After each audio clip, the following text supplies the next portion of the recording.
ನಮಸ್ಕಾರ, welcome back to our channel ಸಹನನ್ world. So ನಾವು ಇವತ್ತು ಎಲ್ಲಿಗೆ ಹೋಗ್ತಿದ್ದೀವಿ ಅಂದರೆ ಶನಿ ಮಹಾತ್ಮ ದೇವಸ್ಥಾನಕ್ಕೆ ಹೋಗ್ತಿದ್ದೀವಿ. ಅದು ಎಲ್ಲಂದರೆ ಕಗ್ಲಳ್ಳಿಯಲ್ಲಿ. ಟೈಮ್ ಆಗ್ತದೆ, ದೇವಸ್ಥಾನದ ಬಾಗಿಲು ಎಲ್ಲಿ ಮುಚ್ಚಿಬಿಡ್ತಾರೆ ಅಂತ ಬೇಗ ದೇವಸ್ಥಾನಕ್ಕೆ ಬಂದ್ವಿ. ಆಚೆಗಡೆ ಕೈಕಾಲು ತೊಳ್ಕೊಂಡು ಒಳಗಡೆ ಹೋದ್ವಿ. ಎಲ್ಲಿ ರಶ್ ಇರುತ್ತೋ ಅಂತ ಒಂದು ಕಡೆ ಭಯ ಇತ್ತು. ಆದರೆ ಸದ್ಯ ದೇವ್ರ ದಯೆಯಿಂದ ರಶ್ಶೇ ಇರಲಿಲ್ಲ. ಎಲ್ಲರೂ ಶನಿ ಮಹಾತ್ಮ ಸ್ವಾಮಿ ದೇವಸ್ಥಾನಕ್ಕೆ ಶನಿವಾರ ಬರ್ತಾರೆ, ಆದರೆ ನಾವು ಭಾನುವಾರ ಬಂದಿದ್ದೀವಿ. ಯಾಕೆ ಗೊತ್ತಾ? ಶನಿವಾರ ಆನಂದ್ ಅವರು ವರ್ಕಲ್ಲಿ ಬ್ಯುಸಿಯಾಗಿರ್ತಾರೆ, ಅದಕ್ಕೆ ಬರೋದಕ್ಕಾಗಿಲ್ಲ. ಅದಕ್ಕೆ ಸಂಡೇ ಪ್ಲ್ಯಾನ್ ಮಾಡ್ಕೊಂಡು ಭಾನುವಾರ ದರ್ಶನಕ್ಕೆ ಬರೋದು ಒಂಥರ ನಮಗೂ ಒಳ್ಳೇದಾಯ್ತು ಬಿಡಿ. ಯಾಕಂತೀರಾ? ರಶ್ಶು ಇರಲ್ಲ, ಒಬ್ಬರನ್ನೊಬ್ಬರು ತಳ್ಳೋದು ಇರಲ್ಲ. ಮನಸ್ಫೂರ್ತಿಯಿಂದ ದೇವ್ರಿಗೆ ಕೈ ಮುಗಿದು ಬರ್ಬೋದು.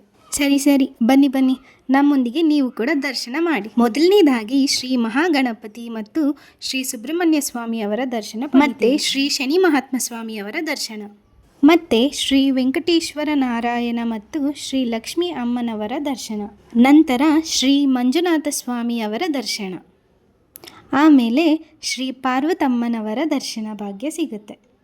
ಇವರೆಲ್ಲ ದರ್ಶನ ಪಡೆದು ಹಿಂದಕ್ಕೆ ತಿರುಗಿದರೆ ನಮಗೆ ಎಲ್ಲ ನವಗ್ರಹಗಳ ದರ್ಶನ ಸಿಗುತ್ತದೆ. ನವಗ್ರಹಗಳ ಪಕ್ಕದಲ್ಲಿಯೇ ನಮಗೆ ಆಂಜನೇಯ ಸ್ವಾಮಿಯವರ ದರ್ಶನ ಪಡೆಯಬಹುದು. ಒಳಗಡೆ ದರ್ಶನ ಮುಗಿಸ್ಕೊಂಡು ಪ್ರದಕ್ಷಿಣೆ ಹಾಕೋಣ ಎಂದು ಆಚೆಗಡೆ ಬಂದ್ವಿ.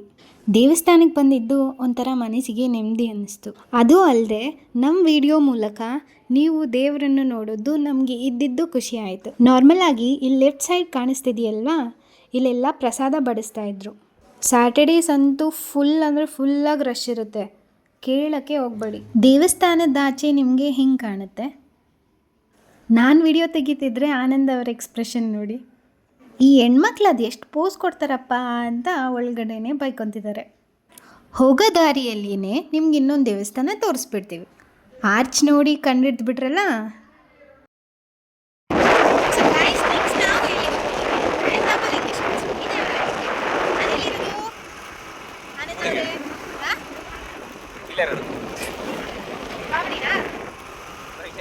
ಸೊ ಈ ದೇವಸ್ಥಾನ ಎಲ್ಲಿದೆ ಅಂದರೆ ಚೌಡಪ್ಪನಹಳ್ಳಿ ಎನ್ನುವ ಒಂದು ಊರಲ್ಲಿ, ಅದು ದೇವನಹಳ್ಳಿ ತಾಲೂಕು ಹತ್ರ.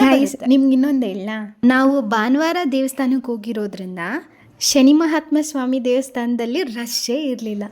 ಈ ತಬ್ಬುಲಿಂಗೇಶ್ವರ ಸ್ವಾಮಿ ದೇವಸ್ಥಾನದಲ್ಲಿ ಎಲ್ಲಿ ರಶ್ ಇರುತ್ತೋ ಅಂತ ಭಯ. ಆದರೆ ನಮ್ಮ ಪುಣ್ಯಕ್ಕೆ ಅಲ್ಲೊಂದು ಮದುವೆ ನಡೀತಿತ್ತು, ಎಲ್ಲರೂ ಬ್ಯುಸಿಯಾಗಿದ್ರು. ಸರಿ ಬನ್ನಿ ದೇವ್ರ ದರ್ಶನ ಮಾಡ್ಕೊಳ್ಳೋಣ. ಮೊದಲನೇದಾಗಿ ಪಶುಪತೇಶ್ವರ ಸ್ವಾಮಿ ದರ್ಶನ, ಆಮೇಲೆ ಗಣಪತಿಯ ದರ್ಶನ, ಮಧ್ಯದಲ್ಲಿ ದಕ್ಷಿಣ ಕಾಶಿ ತಬ್ಬುಲಿಂಗೇಶ್ವರ ಸ್ವಾಮಿಯವರ ನಂತರ ಮಲ್ಲಿಕಾರ್ಜುನ ಸ್ವಾಮಿಯವರ ದರ್ಶನ. ಇನ್ನು ಸ್ವಲ್ಪ ಒಳಗಡೆ ಹೋದರೆ ಪಾತಾಳೇಶ್ವರ ಸ್ವಾಮಿಯವರ ದರ್ಶನ. ಇದು ಹಳೆ ಕಾಲದ ದೇವಸ್ಥಾನ, ಆದರೂ ಭಕ್ತರಿಗೆ ಅಪಾರವಾದ ನಂಬಿಕೆ.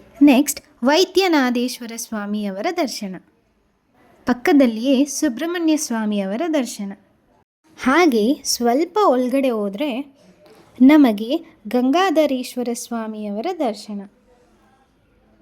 ನಾನು ಮುಂಚೆ ಹೇಳಿದ ಹಾಗೆ ತಬ್ಬುಲಿಂಗೇಶ್ವರ ಸ್ವಾಮಿಯವರು ಮಧ್ಯದಲ್ಲಿದ್ದರೆ, ರೈಟ್ ಸೈಡಲ್ಲಿ ಗಣಪತಿ, ಲೆಫ್ಟ್ ಸೈಡಲ್ಲಿ ಪಾರ್ವತಾ ದೇವಿ.